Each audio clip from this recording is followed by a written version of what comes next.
Chicago, what do you say? It's the CHGO Cubs Podcast. It's a magic Monday around here. Baseball's still going on, Cubs are not, and we are in Studio B today. For those of you watching on the live YouTube feed, which we appreciate, best way to enjoy the CHGO experience is to go ahead and subscribe to that CHGO Sports YouTube page. How about it? New little setup in Studio B. Now we're at a tabletop, raised up a little bit. I don't look 3 feet tall.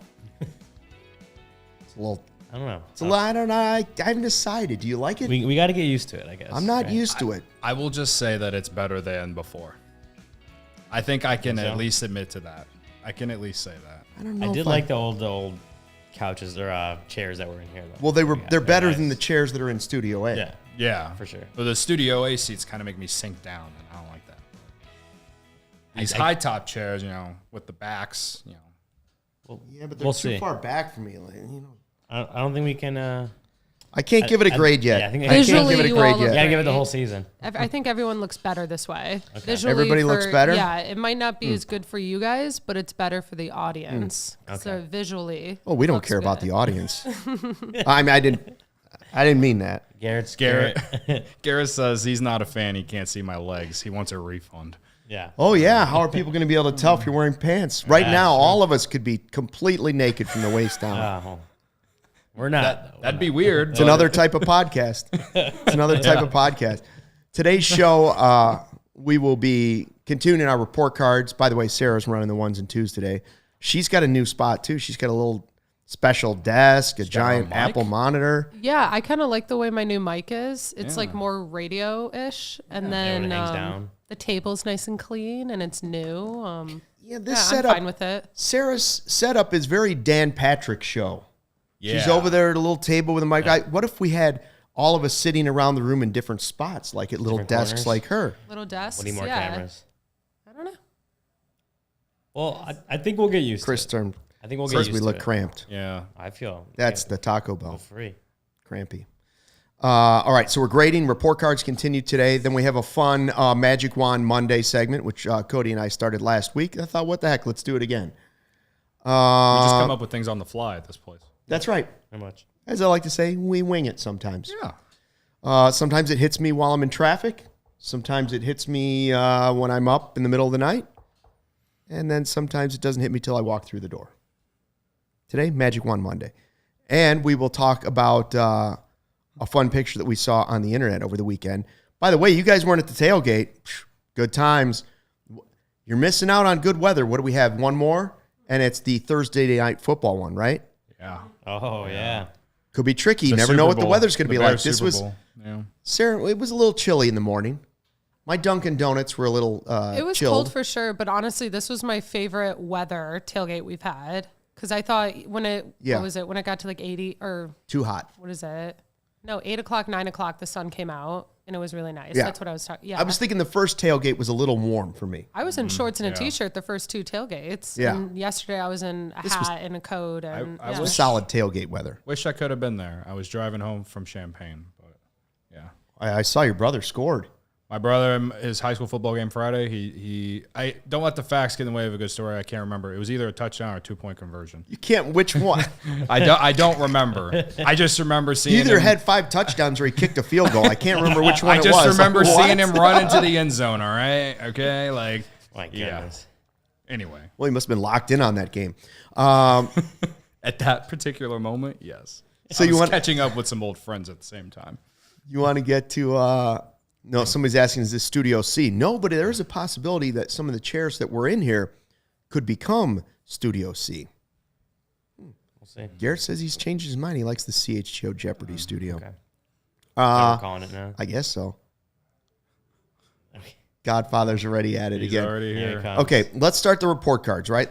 First segment here, let's do Kyle Hendricks because Ryan wrote his article at ALLCITY.com. The most recent one is what's next for Kyle Hendricks and the Cubs. Go ahead and check that out. Make sure you sign up to be a diehard because then you don't miss out on any of Ryan's stuff, whether it's behind a paywall or not. Is this one paywalled? This is not. No, but I Freebie. was going to say this is also on our new website. Oh, We have a brand new website set up. Wow. And I Look at already that. stocked it too, and it looks really good. Yeah. I was gonna say that. Good job, Sarah. Thank you. Great job, Sarah. Beat me to it. Great job by Becky pointing out that I still look great. Yeah, that's how you earn stars for your YouTube channel. That's how you do it. Yep. So we're grading Kyle Hendricks because multiple reasons. One, Ryan wrote about him. Two, Bruce Levine over the weekend was saying the Cubs are working on a multi-year deal with Hendricks, which we kind of hinted at. That might be a way for them to. He's got another year. Could they? What did they do? What, $16 million currently, right? 16 million. Yeah. Yeah, he'd make $16 million next year, and you got to figure out what to do. And you don't know whether or not Stroman has decided to pick up his option. Is he worth $16 million? Could you spread that out and make it $20 million for 2 years? $18 million for 2 years?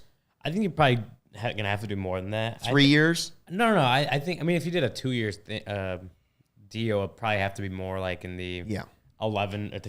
Cody said earlier like 10 to 12 million range a year, which I think is fair. And, I do too. Yeah. And as far as like AAV goes, it knocks it down a few $1 million, which it's the Cubs, whatever. A few $1 million for the Cubs is different than like a few $1 million for the Oakland A's. But if you're really getting close to a luxury tax line, a few million there helps out and allows you to dole a little bit more of that out per year to any other free agents you may be trying to get. So I think it's, if an extension is going to happen, it would be lesser AAV than obviously the 16 million he'd get, but I'd still assume somewhere in that 10 to 12 million range probably.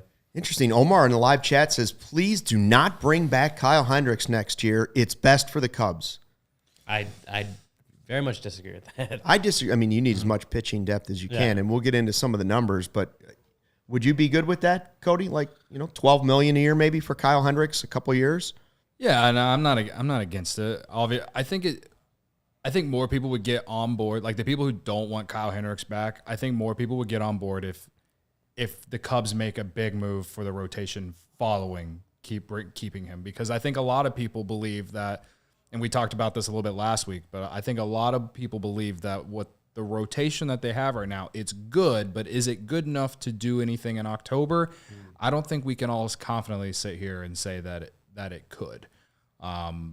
So for me, it's yes, I'd love to see Kyle Hendricks back, but I'm a lot more curious about what the Cubs do after to take the rotation to the next step. Now they have guys on the farm. I mentioned last week, whether it's Cade Horton, what's his name? The guy that was in AAA this year, I'm blanking. Ben Brown. Ben Brown, thank you. And then obviously Jordan Wicks, I'm a right? prospect expert, as you can tell. Obviously, we saw a little bit of Jordan Wicks this year, and, Cade Horton is the best pitching prospect in the system and arguably in all of baseball. And then Ben Brown, he did reach top 100 lists for some prospect outlets out there. So they have guys. It's just like they're unproven. They have high ceilings. They're unproven. You can't expect them to come in here and just earn the number one or number two spot in the rotation. So to me, that's why the Cubs need to use their resources to get a top quality starter to go into this rotation. And right now it's like, well, you got Steele, Stroman if he opts in. You got Jameson Taillon. You got Kyle Hendricks if he remains here. Jordan Wicks is another one. And I feel like I'm blanking on another one. What's the other name that I'm blanking on? Assad? No. Assman? No, I'm not. I kind of spaced out. I gave you Ben Brown. I don't know you want. It's Monday. There's another name. There's another name. I pulled Ben Brown out of nowhere. Cody's looking for names here, man. Steele, come on. Monday morning. Taillon. Oh, Stroman. Assad. Wisniewski. Smiley. I probably said them all. I don't think I'm blanking on them. Last week I blanked on Jameson Taillon. Wicks. No, I mentioned Ben Brown. Oh. Ben Brown, right? Either way, did I say Ben Brown? Did I mention Ben Brown? They have credit to me. Credit to Luke. Either way, they got a lot of guys, but it's just not high end in my opinion to make this a real playoff contender next year. And that's what I want for next year is a real playoff contender and not some if this and this and this happens, we're gonna be flirting with 88 wins, right? So. To round it out, again, I'd like to see Hendricks back, but I'm more interested in what happens after that. Yeah, I think what we saw last year, right? What we talked about last year was the Cubs have solid rotation depth, right? Not maybe too many high end starters, but like the rotation depth is good, and even what they had wasn't enough, right? Like Steele turned into a Cy Young candidate, and they still didn't have enough for the rotation, just health wise, or just to last throughout the season. And we saw points throughout the year where the rotation was the part of the machine that was struggling to get going. So yeah, it's like something that Jed Hoyer talks about all the time. It's like you can never have enough good pitching, and that goes for starting pitching with like reliable starting pitching with playoff experience, as Kyle Hendricks provides. And I think, yes, to go back to Kyle Hendricks, I think we'd be thinking about him in a different way a year ago, right? Like we had no idea what Kyle Hendricks was going to be able to do this year, but now he answered a lot of those questions when he came back at the end of May, and he was healthy throughout the season. He looked, he's not peak Kyle Hendricks, but he looked more like closer to that than what he did the 2 years prior to this year. So I think we're sitting here like Kyle Hendricks has answered a lot of those questions, as he can be a quality fourth or fifth starter in this rotation. But as Cody's saying, like you can't, like that can't be it, right? Like there is still, the rotation does still have a lot of similar arms, and you need maybe guys with a little bit more velocity, or just guys that kind of change things up a little bit in the rotation. And there's going to be solid starting pitching, like upper tier, maybe not ace level starting pitching, but there'll be some higher tier starters out there that the Cubs could potentially go after. But to have Kyle Hendricks back in here after the season that he had, it's definitely, that is what's best for the Cubs right now. Just is having him not just on the field, but what he provides off the field. But then obviously his reliability there at the back of the rotation would be huge for him. I mean, this time last year we were talking about Sampson being possibly the fifth starter. The guy didn't even factor into the situation. So obviously you need the depth, and we have no idea what trades they might be considering or talking about at the GM meetings or the winter meetings coming up. What if you lose 2 or 3 pitching prospects to go get a bat that you need? Or, there's so many different scenarios that can play out. So just letting Kyle Hendricks walk away doesn't sound like a good idea. Yeah. In my eyes, and especially for what you saw him be. I see Chris Sturm in the chat says, we got a lot of 3s and 4s. We need an ace. I would say Steele is your ace. But if you can find a guy that makes Steele your number 2. Or 1A, 1B. 1A, 1B. Or maybe he regresses to or your number 2. That's okay too. But I would say I somewhat agree with that. There's a lot of nice starters, but we've said they don't have the 10 strikeout guy too much. Mm-hmm. Steele has been a huge revelation that they've got a guy, that homegrown guy, that now you could either call your ace or at some point maybe your number 2. Either way, you're looking at him as a frontline starter, not Kyle Hendricks. So I've seen some of the grades coming in. I saw The Godfather said C+, which I thought was interesting. Somebody else said Evil Wax said Kyle's a B for sure. I think it was, yeah. Mm-hmm. By the way, Evil Wax joining live. Hello, welcome. Didn't expect anything from him this year, so he greatly exceeded my expectations. Sarah, did you do our report card all at one time, or are we adding them on? Like Joey likes to add them on one at a time. So you did them all. All right, let's do the big reveal. Let's do the great reveal. Do we need a drum roll or anything like that? Is there any like Clark Griswold for the lights? Here it is. And I can't find it. Can't find it. That's right. There it is.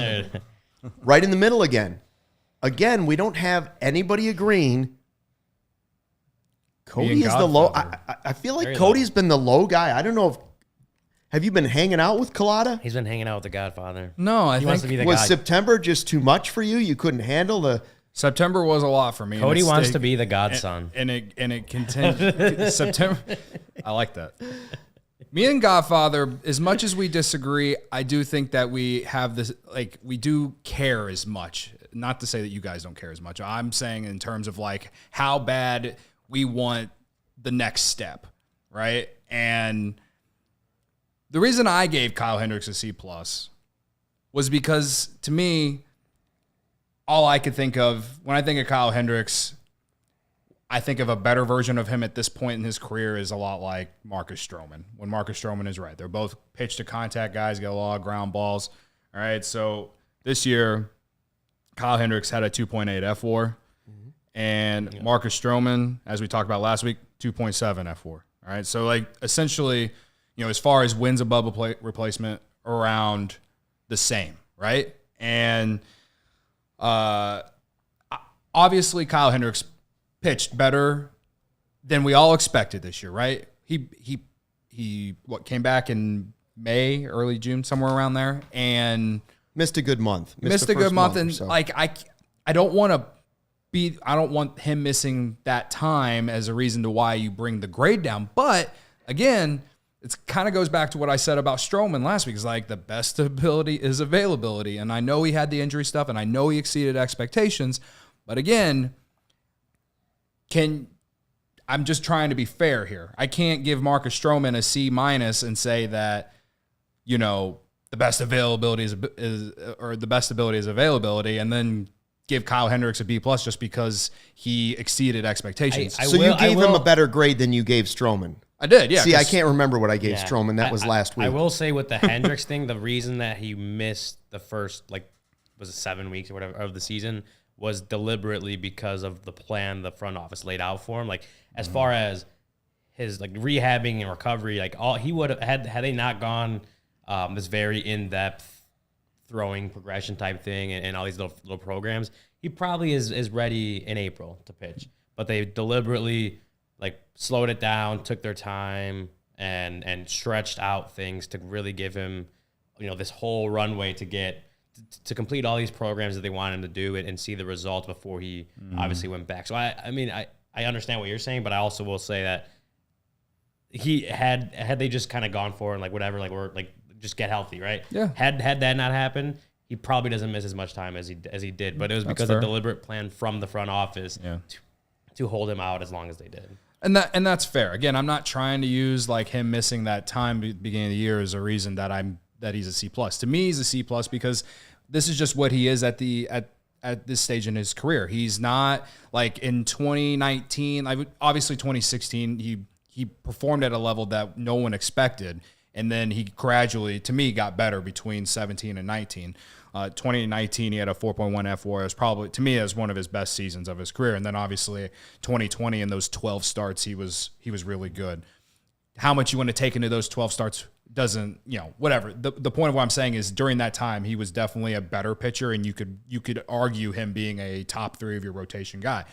Since 2021, though, it's been a mixed bag, in my opinion. This year, yes, again, he exceeded every expectation, and I already said that I want him to be on the team next year.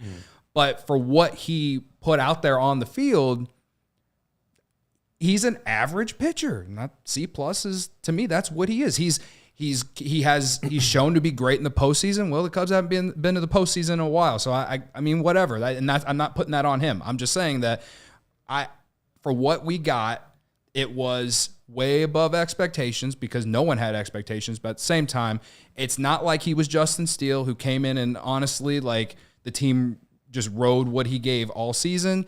The one thing that he was able to do was give you 5 innings every day, and he stayed healthy when he came back. So I give him credit for all that. But he also had starts where, gave up some home runs, gave up a lot of hard contact.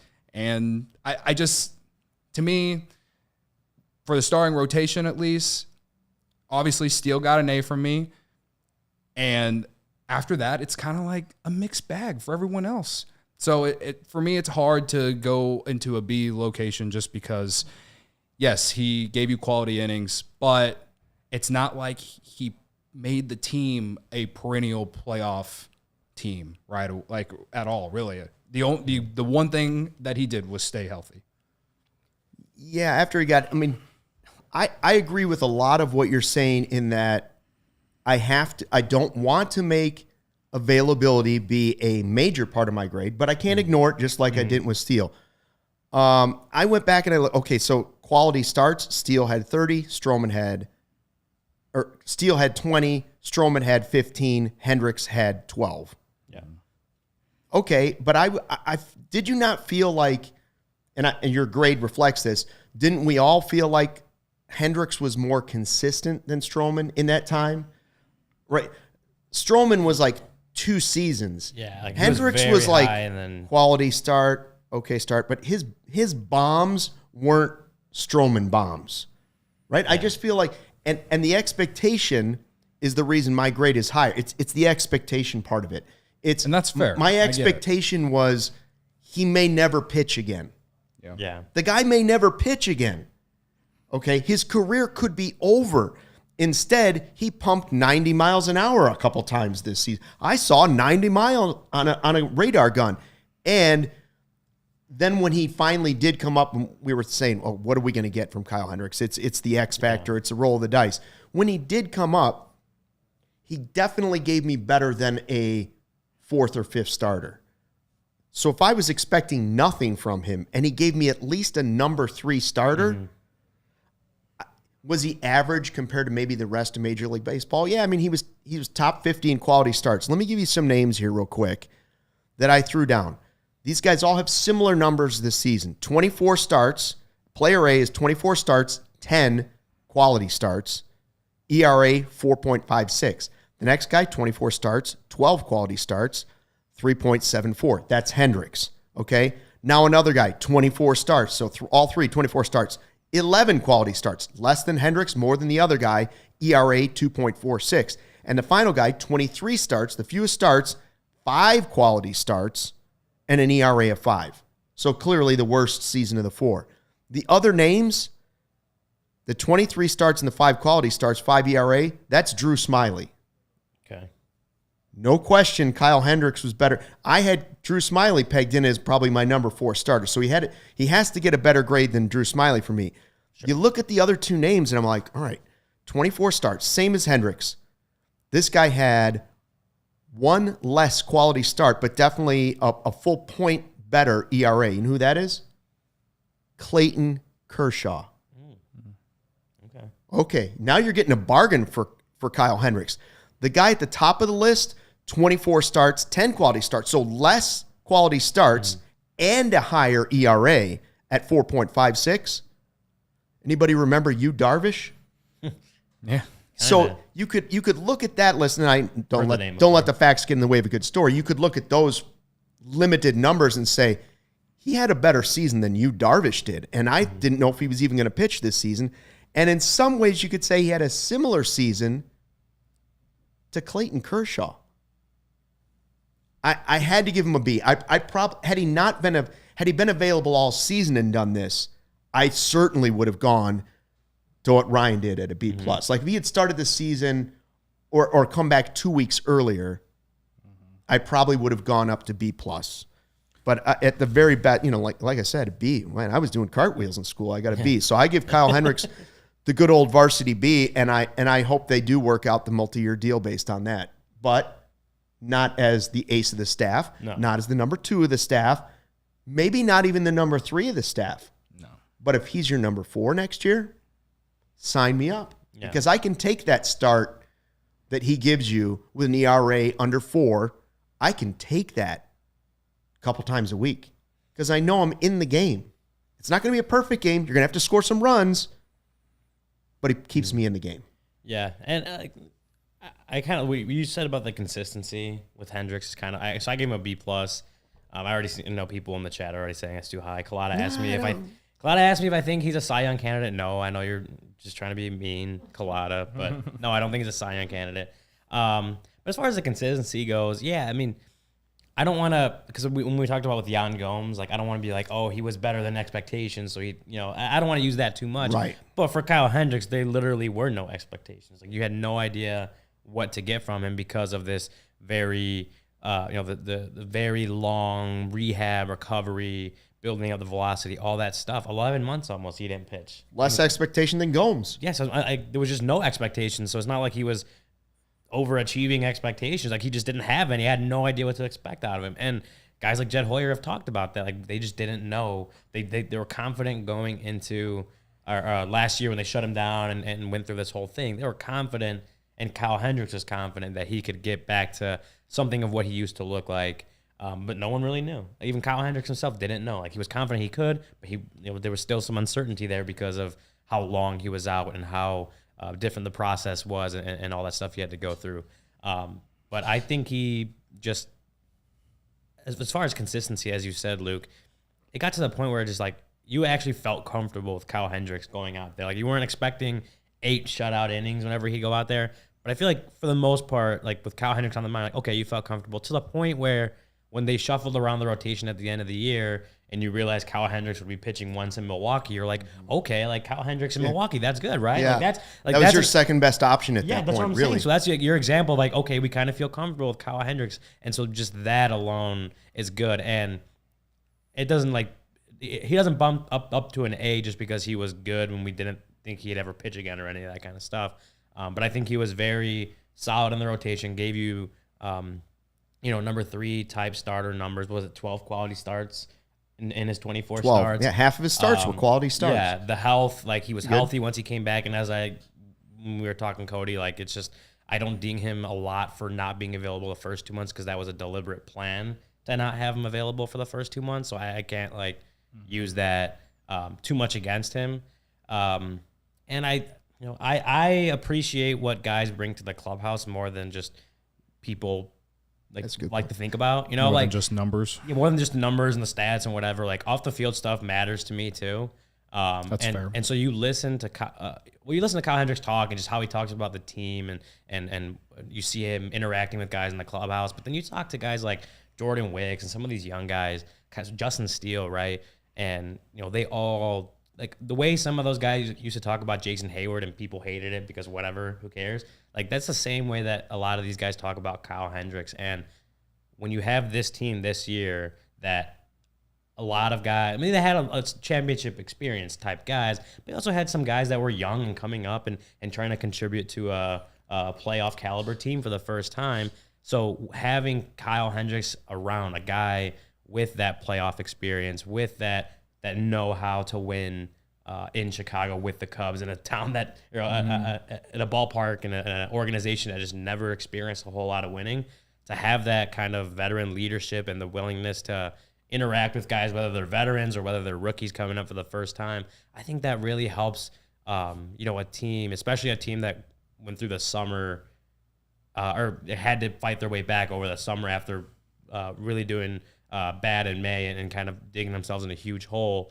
I think having that around, like having Kyle Hendricks around, helps galvanize a team and helps that team gel as they're trying to do that. So the numbers don't like jump off the page as like great numbers, but I think for me, the off the field, clubhouse, veteran leadership type stuff matters. And so that's why his grade was a little higher for me, just because I know, talking to guys, I know how much that meant for some of these guys still trying to establish themselves and being on a playoff caliber team for the first time. Like that matters. And that matters to me, but it matters to those guys too. I think I can get on board with that. You're talking about the intangibles. I think back to Nico Horner after Kyle pitched his first great game. Like he came back and you were like, oh, that was actually real Kyle Hendricks out there. And you were like, he might actually be able to pitch this year. And I remember him being on the radio on the score, and Nico was, you could hear through the radio how excited he was for Kyle Hendricks. So it's not just that he does all those things and he can be that listening ear or advice guy or whatever. It's that he's doing that and he's contributing, right? You're still getting contribution. And if you're getting that at a price that's not ruining your payroll, I think it's totally worth it to have that last guy from 2016 left on the team. I don't know if I'd go as quite as low as I don't totally disagree with Cody's C+, right? Uh-huh. For me, my range, I think, would be B+ to B-. I'd consider raising mine and yours a half grade for the intangibles that Ryan's talking about. You guys both got great points. It's not, I felt bad in a way because I love Kyle Hendricks. Right. And anyone who thinks that if they bring him back and it's like he's from 2016 and that's why they're bringing him back is like some sort of like Jake Arrieta type thing. Because when that happened, that's basically what it was. Yeah. No. Kyle Hendricks pitched well enough last year to where he can make an impact on a winning ball club, and he has postseason experience. I mean, 7 years ago yesterday was Game 6 against Clayton Kershaw in the NLCS, all right?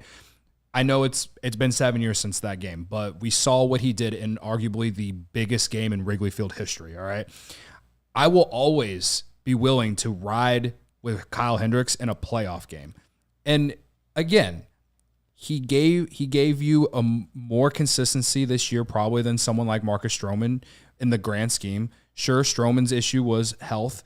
And as Ryan said, Hendricks probably could have returned earlier, but the Cubs, eased it in because of the issues that he had. And I get that. It's just, for me, based off the entire numbers and everything and how much he, as far as on the field, how much he impacted the games, to me, at this point in his career, he's an average pitcher who can have a vintage start every now and then and look like a guy who can go out there and win you a game when you absolutely need it. And I will always appreciate those guys. So I am optimistic about what he can bring to this ball club with more depth next year, because if he is like your 5-starter next year, you feel really good about this rotation. And that's what I hope that he is next year, is your 4 or 5 starter. So yeah, I'm sticking with my grade though. It's funny because next year, obviously he's a year older like everybody is. He's going to be 34 December 7th, according to Omar. Credit to you. Credit to you, Omar. It's funny because normally a guy turns 34 and your expectation for him the next season wouldn't be as high as it was your expectation going into the season before. But because he fought through that injury and showed that even with a serious shoulder injury at age 33, could get back on the field and even be an average guy that'll give you a really good start every once in a while, a vintage start. It's funny because now he goes into next year, and if I have to do the report card same time next year, my baseline for that grade is higher than it was going into this season. Sure. But he's older. I think last year I gave him like a D, so right, it did increase. Yeah, right. I also didn't get too deep. I didn't get too deep in the numbers. Cody, you mentioned the F4 2.8. That's his most in a 162 game season since 2019. Yep. And a lot of his numbers are the best since like then. And as far as 162 goes, a lot of his numbers from this season were like best since 2019. I mean, the ERA best since 2019, all that kind of stuff. You look at what was the number one issue you feel like plagued Kyle Hendricks the last couple of years besides just being healthy? Like what do you guys think was like one of his biggest issues? Kyle Hendricks, like during 21 and 2022 when we just home runs. Yeah, home runs. I felt like he just, I don't know what plagued the inconsistency, but like in 21, he was bad for, it was like we would always talk about how he always sucked in April, but then would get it together. But in 2021, I felt like he wasn't good for the first couple months, then had like a 15 or 16 start stretch throughout the summer where he was good. But then in September that year, it was back to what you saw in April and May.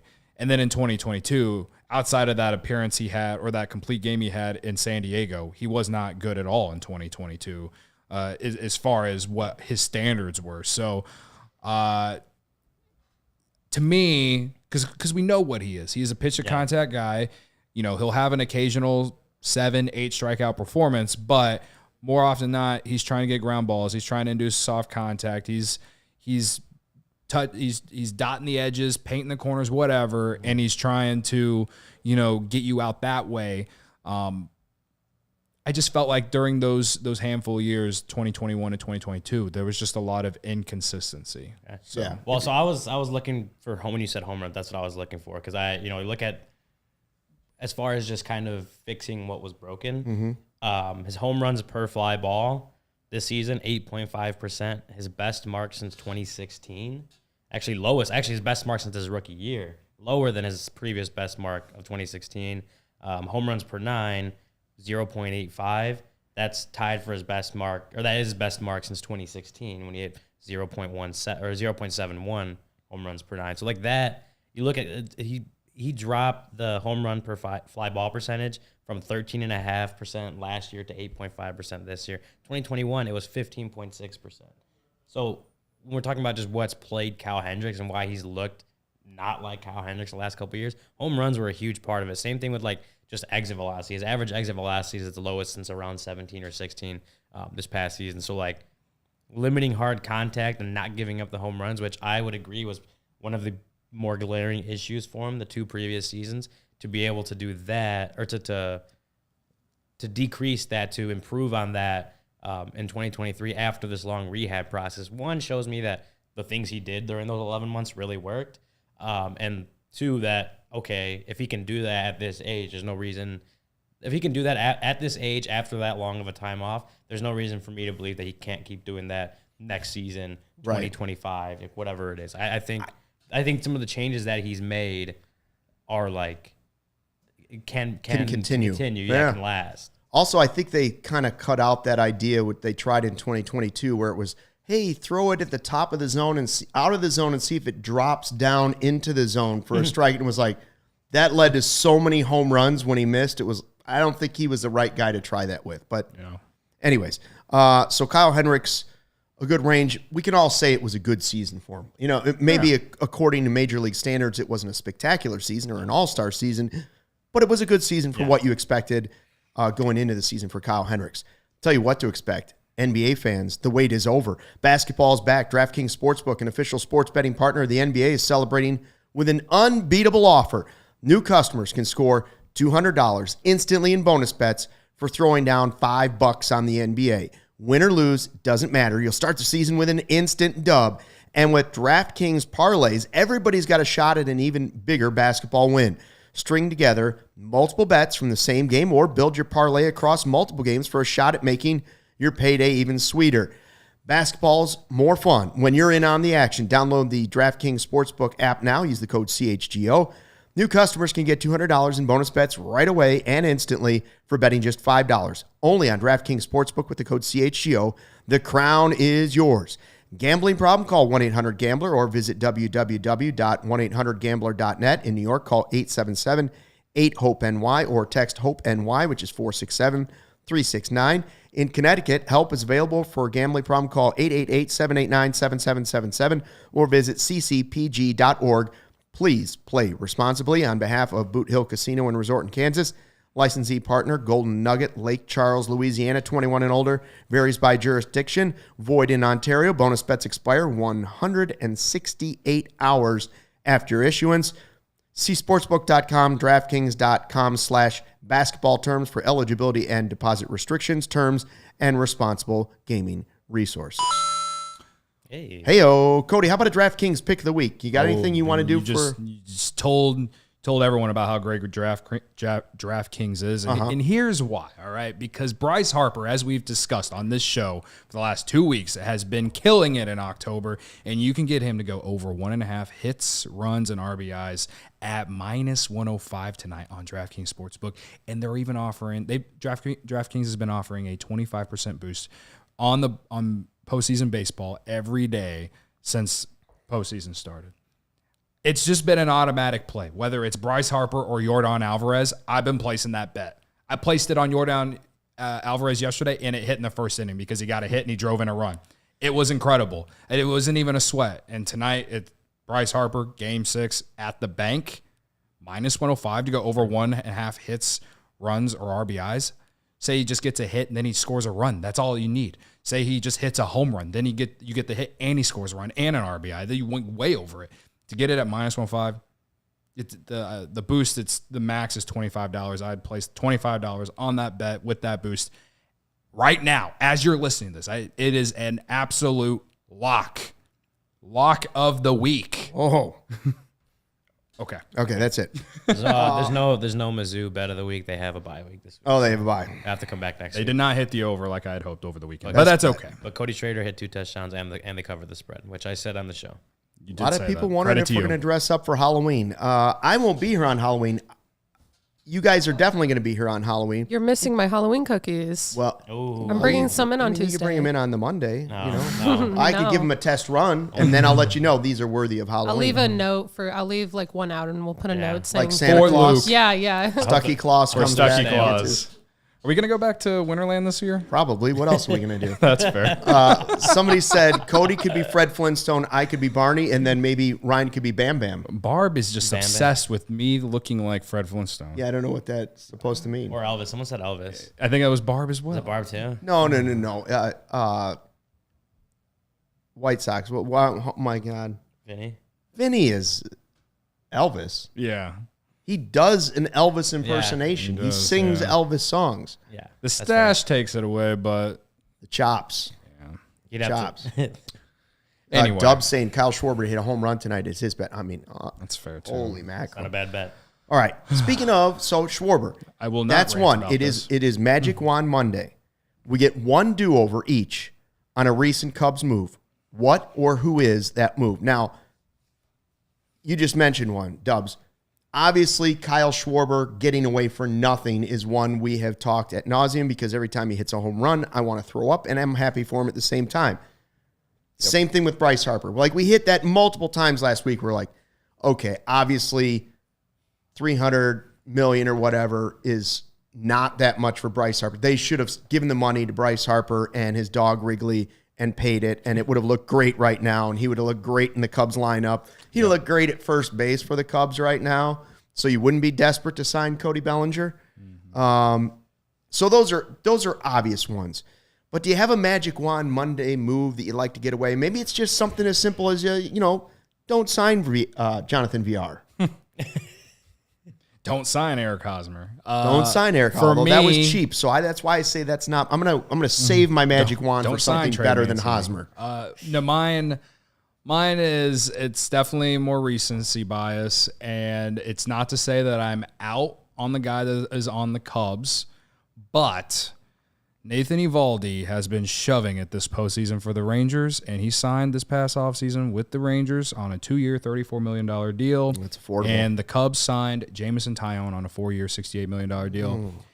Jameson Taillon had a great September, but overall he was not very good this year. I look forward to when we do the grades for him. But It'll be a mess. Nathan Eovaldi is a postseason legend in some aspects because this isn't the first year he's done this. He did this with the Red Sox in 2018. And he's just been solid for them. He was in the AL Cy Young race at the beginning of the year for the first couple months. 2 years, $34 million deal. And the reason that I love that 2-year, $34 million deal is I just mentioned all these pitching prospects that the Cubs have coming up. They still have 3 more years of Taillon. All right. You get Eovaldi for 2 years. You go into next year and you still have one of your young guys that you can perhaps implement after his contract is up. And the Cubs desperately need Jameson Taillon to at least be more consistent and keep them in games. And he just hasn't been that outside of September. So, and we were all high on Taillon. I thought we were about to start a sunny side ad for a second. Wait a minute. There was a stagnant pause there. We were all high on Taillon coming into this past season. And to me, he's been the biggest disappointment of the entire year. He was the biggest disappointment of the entire season, bigger disappointment than Eric Hosmer, than Trey Mancini, than Tucker Barnhart. Again, I still like him. I like the way he ended the year, and I'm somewhat optimistic that he can get back to what his career has been in 2024. And if he is that and maybe even better than the Cubs could be perhaps in a very, very good spot as far as playoffs. But if we're just talking right now here on October 23rd, when the Rangers are 1 win away from the World Series, and I'm sitting here talking about grades instead of the Cubs postseason, yes, I would reverse that right now. Yeah, you wouldn't use the magic wand on that. But if they can get Taillon's fastball right and back to the way it used to be, now the deal doesn't seem as bad. Yeah. There were some games again, late I'm not necessarily down on the deal itself as a whole yet because there's still 3 more years. But you could have had the shorter deal with the pitching prospects you got coming up, and Eovaldi's been better. It's just the fact of the matter. All right, Ryan, magic wand it. Come on. What do you take out the magic wand in the press box? More brownies in the press box. That you could do that one. I think one that it feels like a smaller move, but Trey Mancini. Yeah. And that we talked about this obviously off camera, but I remember saying when those rumors were coming out, but it was like Trey Mancini and Eric Hosmer. I remember saying I don't think they need to sign both of them. Now, did we expect a whole lot more out of Eric Hosmer than we got? No, not really. But did we expect more out of Trey Mancini than what the Cubs got? Yes. I think absolutely. Yeah. And he just never really got it going like at all. He had some good games, some clutch hits. I remember one in St. Louis that he had like towards the end of his before he got DFA'd. But he just never really got rolling with the Cubs.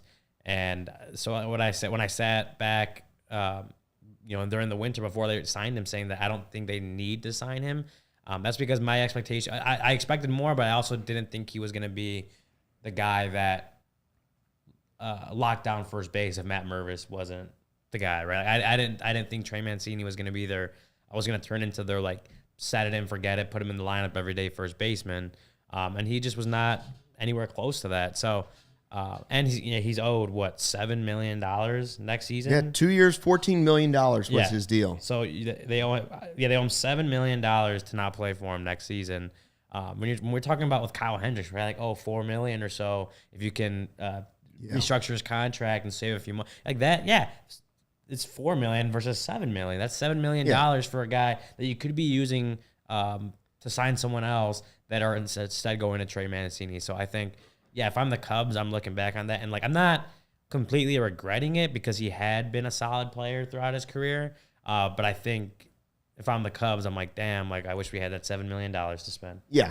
Hindsight makes it even worse, for sure. I didn't know that it was the worst signing because it was $14 million. But if you are going to give somebody a little too much extra money, I'd rather give it to Hendricks than Mancini. Mine wasn't in hindsight too. I was high on Taillon. Well, the Magic Wand, these are all hindsight. That's the whole point of it. But I agree. They kind of looked at it, and I didn't think it was a horrible idea. They went from having Rivas at first base and thought, all right, we don't know 100% what Mervis is. We don't know 100% what we're going to get out of Reclamation Project Hosmer. And so they thought, okay, we Reclamation Project, Cody Bellinger could play a little first base. Trey Mancini, we're taking insurance by numbers. Yeah. Right? Yeah. Did first base get better this year? Absolutely, but it was all Cody Bellinger. It was all Cody Bellinger. And a little bit of insurance in Patrick Wisdom could be there too, but it was all Bellinger. All right, mine would be, I like both of those. I like Mancini. I like the Uvalde one. You could say, Cody mentioned they could have just signed Candelario to be their third baseman. He had a really good season early on before he got to the Cubs. That said, you would have taken away the April of Patrick Wisdom and his 75 home runs in the month of April, but so be it. I think they would have been a better team. They probably... Well, Jamer also wasn't good in 2022. I think there's a reason it was a 1 year, $3 million. It was a cheap deal, but if you could have the magic wand and make that deal and sign him for 1 year... The Cubs might be a playoff team. They might have been a playoff team with him at third base every day right from the start. Yeah. That's possible. Well, and what if you made that signing instead of the Mancini signing? Well, yeah, you're saving money. Because you wouldn't have wasted the at-bats with Mancini, and you would have had a better third baseman the whole year. And first baseman, because they play him at first base, too. That's right. Yeah. Mm-hmm. So there's one. It's just simply Mancini or Candelario. They should have signed Candelario. Good one. Maybe they should have traded for Sean Murphy. Mine would be similar to Cody's in that I say Kodai Senga should have been the contract instead of Jameson Taillon. Again, I hope Taillon has a great season, and Senga might be terrible next season. We don't know. Mm-hmm. But right now, Magic Wand, go back and do it. He's $15 million a year, 5 for 75. I mean, his ERA ended up being better than Justin Steele's. 5 for 75? Listen, I don't know what Yamamoto is going to be. Just because they're from the same country doesn't mean you're going to get the same result, okay? So let's remember that. But I didn't expect Kodai Senga to be as good as he was when he was healthy. Also, I mean, we all looked at him as like a middle-of-the-rotation guy. Yeah. Turns out if you would have had him and Steele pitching the way they did, and then half a season of Stroman, you're definitely a playoff team. What hurts the most about the Senga thing is that the Cubs were... It seemed like they were huge. It's kind of like how they're huge into these rumors for the Japanese guys coming out into this year's free agent class. And it's like, okay, are we going to actually make the move now? And for him to get 5 years, $85 million, it's not like he commanded more. Now, the one thing I will say, and again, maybe it's not for this particular exercise in terms of magic wand, make it happen no matter what. But I do remember last offseason that Senga wanted to go to a contender, and with how the Mets were spending all this money, they definitely had higher expectations going into the year. So while we can say, I'd switch Tyone for Senga, it takes two to tango, right? So again, this exercise is in hindsight, and who knows? I don't even know if the Cubs are even interested in Eovaldi, or if they were, was Eovaldi interested in coming to a team that was, had a lot of, if this and this and this happens, will they be good at this point in his career? Doubtful. He went to the Rangers, who had spent a lot of money the year before. They had a really good farm system. They, and they're one win away from the World Series. So he clearly believed that they could have been really good. So, again, I understand this is all in hindsight. But. Mike Dubs used his magic wand to not sign Eric Sogard ever. That's a good way to wrap that segment up. I like that one. And I think Brendan would approve. Cody, tell us about Sunnyside Cannabis Dispensary. Brendan's going to need some Sunnyside after hearing the name Eric Sogard again. Oh, if he's and then you said it again. And I just said it again. Oh, Eric Sogard. Okay. It's okay, Brendan. You can go to Sunnyside, man. Sunnyside is your home for judgment-free cannabis shopping, a place where all kinds of visitors are welcome to explore, discover, and purchase a wide array of high-quality products. Sunnyside has everything you need to elevate your football season, no matter where you are on your cannabis journey. Easy online ordering and in-store pickup. They have a great transparent loyalty program called Sunnyside Rewards, and it's Illinois' favorite dispensary. Some of the favorites include Mindy's, the best tasting gummy and chocolate edibles created by James Beard Award-winning chef Mindy Siegel and Cresco Labs. Good news, Cresco, High Supply, Florcall, Wonder, and a lot more. They have a whole brand or a whole list of different brands. Again, it's incredible stuff. Through October 31st, head to sunnyside.shop and use code CHGO25 at checkout for 25% off your total order. One use per customer, not stackable with other promotions. That's not only for new customers. Anyone can use our code. Pick up everything you need to elevate your football season. Must be 21 plus or an Illinois Med card holder. Again, you can use the code more than once. Once a week wonderful. If you need to. That's wonderful. Yeah. Luke, you were at the tailgate this weekend. You said I was there. Yeah. How many different kinds of Goose Island beers did you try? Oh, they were all there. It was early, so I didn't have them. I was handing them out. I was there slinging the 3-1-2 and the full pocket Pilsner. Somebody be like, "What do you want?" I'm like, if you're gonna chug it, I would go with the full pocket Pilsner. If you're gonna just sit there and enjoy it, maybe the 3-1-2. The expert, but expert opinion. Yeah, if you're talking about doing it in a beer bat before the game, definitely the full pocket Pilsner, according to Cody Delmendo. Well, Goose Island is the official beer of CHGO. Chicago's beer since 1988. They got a beer roster that's probably more stacked than the 2016 World Series Cubs team, actually. Oh, wow. That's impressive. The Oktoberfest, Beer Hug family, 312 Wheat Ale, Full Pocket Pills. Everyone knows I love my 312s. I'm still a 312 guy. But they're all great. I know, Cody, you're Full Pocket Pills, right? Oh, thank God they reloaded the fridge. There you go. Thank God. So grab ultra fresh brewery exclusive beers at Goose Island's original brew house on Clybourne Avenue in Lincoln Park, or from their tap room on Fulton Street in Westtown. Goose Island Beer Company, Chicago's beer. Boom. Not a ton of time left. People asking, Cody, did you bring ribs back from the tailgate? Cody wasn't there. Also, ribs weren't there. That's not part of the...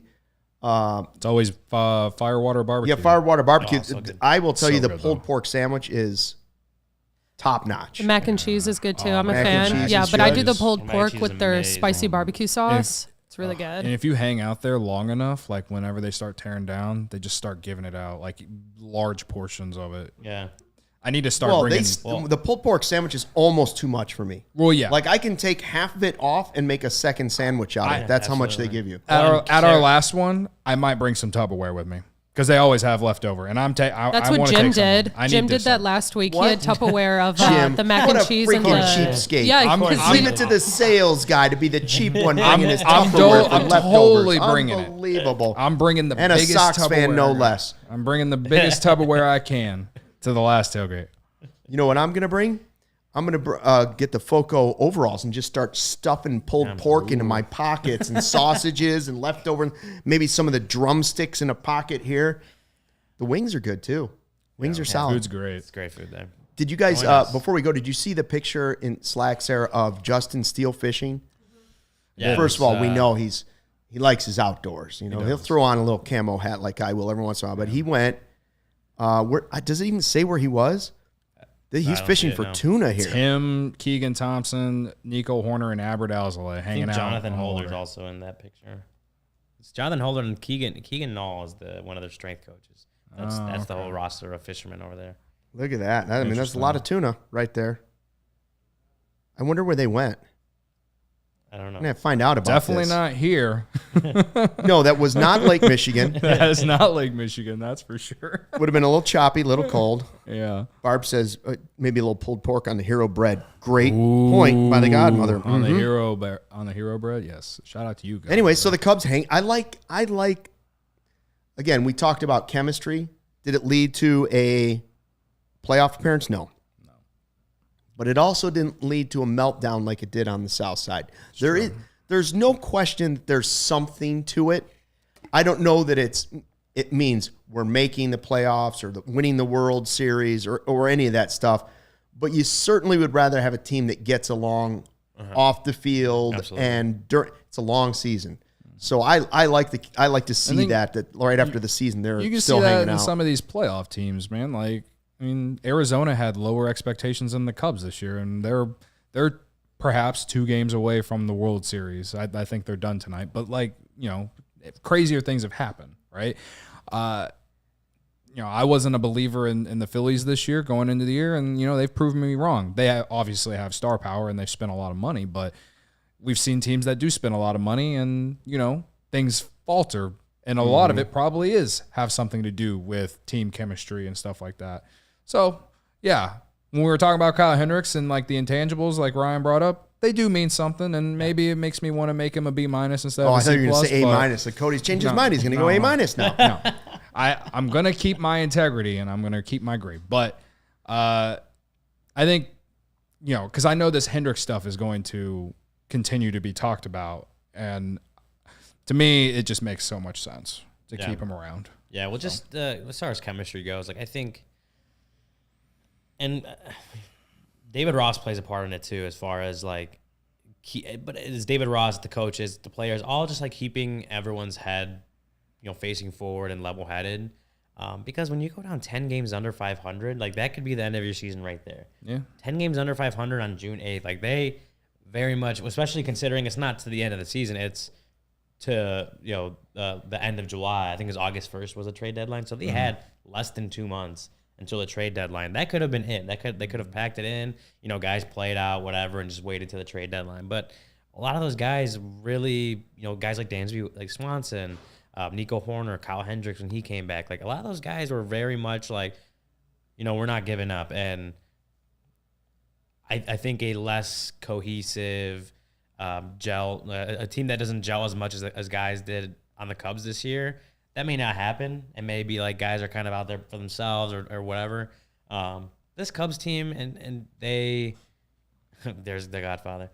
This Cubs team really kind of all pulled in the same direction when they needed to. They didn't get to the finish line, but the fact that they were able to do what they did over summer to get close to it, I think that is sort of a testament to just how tight-knit that group is. They wanted to win for David Ross, obviously, but they also wanted to win for each other. And I think you don't always get that in every single clubhouse. Some of that stuff's overblown, for sure. But when you're in the clubhouse, you could see it. Guys aren't going to be best friends. Not everyone on that team is going to be best friends. But as long as you can, you get along with your guys, you like them, you want to fight for them, I think that helps as far as intangibles go. I was just thinking back to the fishing thing, and they're all hanging out.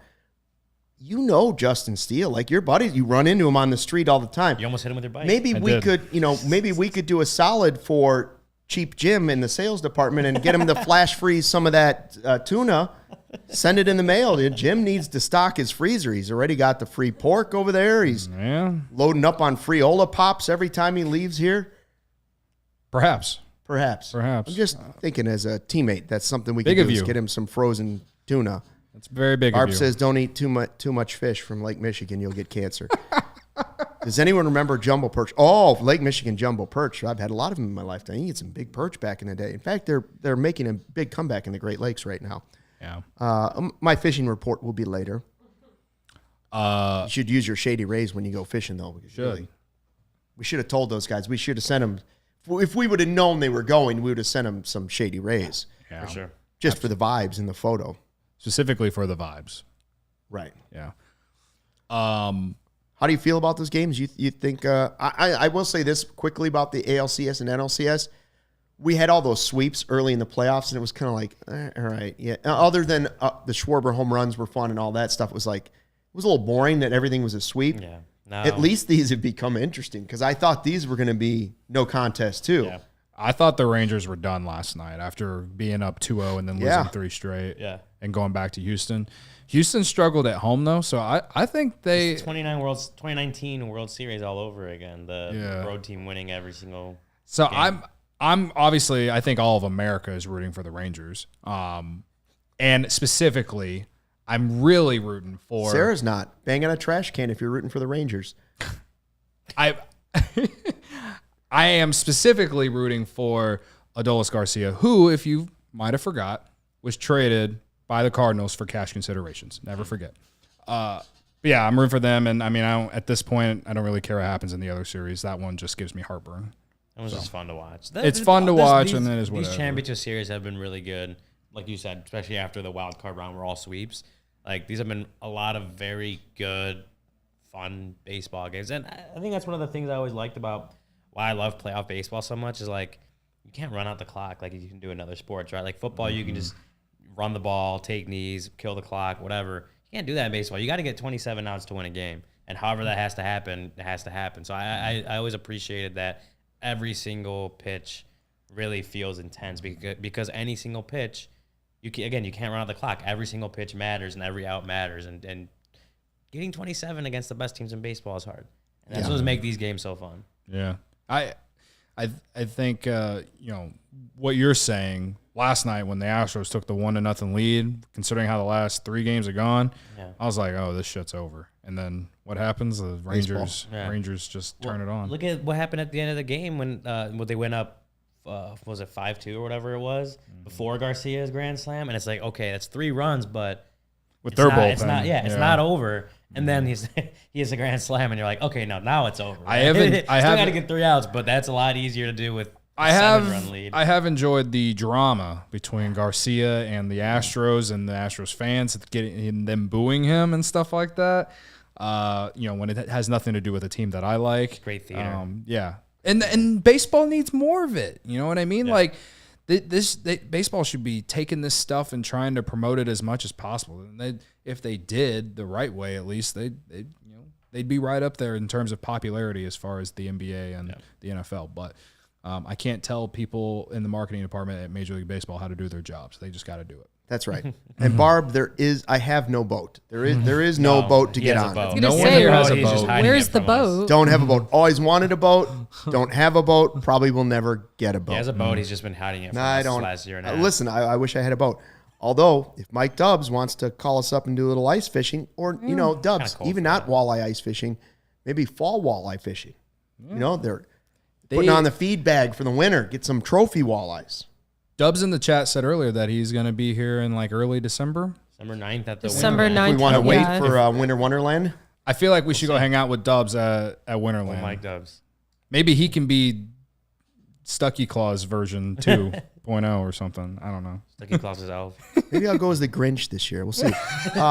Hey, make sure you sign up to be a CHGO diehard to get the premium written content from Ryan Herrera as a member at allchgo.com. 20% off all our events like our tailgates.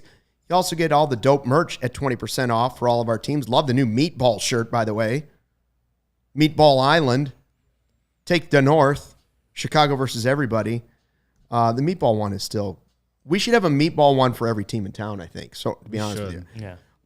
You get a free shirt from that locker when you sign up to be a member, and you get part of that members-only Discord, the CHGO Lounge. Don't forget the tailgates. We have one more coming up, and at that tailgate, as we had the last 2, X Golf is giving away a $200 gift certificate to any of their Chicagoland locations. Find the X Golf nearest you at playxgolf.com/Chicagoland. I'll tell you this. There was a woman from Australia at the tailgate. Oh, yeah. And I talked to a guy from Scotland for a good hour at the tailgate. Nice. He was dying to see a Bears game. Here's the best part. I was like, so how did you end up being a Bears fan? He's like, no, really. American football is getting big over there. We play leagues. Some of my mates play and all this. You know, I'm like, okay. Why a Bears fan? He's like, I saw this movie, Little Kickers with Ditka. And I was like, that guy, I gotta root for that guy. And I looked up that he was the Bears. It's the soccer one with Will Ferrell. Kicking and screaming. Yeah. It's the little like kids soccer movie with Will Ferrell. Yeah. That's awesome. how this man from Scotland became a Chicago's Bears fan, and he flew all the way here. He's still here. I should have had him come into studio today. At least he got to see a win. I know at the tailgate the week before, we had a ton of people. There's people from like London. Yeah. We've had people from all over come. So I know there are Cubs fans out there. We'll have takeover next year for sure. So We'll need some more friends, but maybe Rachel come back. Yeah. I talked to Rachel weeks ago. She said that she's planning to come back to America next year. Nice. There you go. Maybe she's got a boat. Maybe. Barb, you got a boat? If she has Who's got a boat? We need. This is like number one rule in Chicago is that you need to be friends with someone with a boat, especially in the summer. I still have yet to found that in my 2 years of living here, 2.5 years of living here. Look at our guy Dustin. Yeah. Sign up to be a diehard. Ryan's exclusive content is worth it alone. Love the channel, guys. Repping CHGO out here in LA. Hashtag vibes. Hashtag diehard. We're on tomorrow. Barb live at 1:20 Monday through Thursday, and Friday also at 1:20, just not live. Final thing. Yeah. I said earlier, Game 6 NLCS 2016, the anniversary was yesterday. Since we didn't do a show, I just want to acknowledge that it was one of the greatest days of my life. And so I know you were probably at Wrigley Field. I was. That was pretty cool. Yeah. That was it was loud. Like it was about as loud as you can get Wrigley Field. It was funny when they talk about like Joe Buck. He wasn't yelling at the end because he was excited. He was yelling because if he didn't, you wouldn't be able to hear it. And I'm like, that's so very valid, considering if you watch that and you could barely hear him yelling. I mean, it should be loud at that point. The Schwarber home run onto the scoreboard was also loud, but I would say that was probably the loudest moment I can think of. Up there. Yes. I just wanted to acknowledge it. You know, now we get to do the anniversaries during the World Series for the next week or two. So remember when? I look forward to when we can celebrate other playoff in moments. I look forward to those days, man. But fair enough. We will celebrate the ones that we've had, like the friends we've made along the way. We will celebrate them too. Thanks for joining us on Magic Wand Monday. Luke Stuckmeyer, Ryan Herrera, Cody Delmendo. We're back here live 1:20 tomorrow. Don't miss it. Thanks for joining us. And don't forget to subscribe to the CHGO Sports YouTube page. Till tomorrow, 1:20. Thanks for watching. Hi, everybody in the chat. Fly the W. We all silly like the mayor.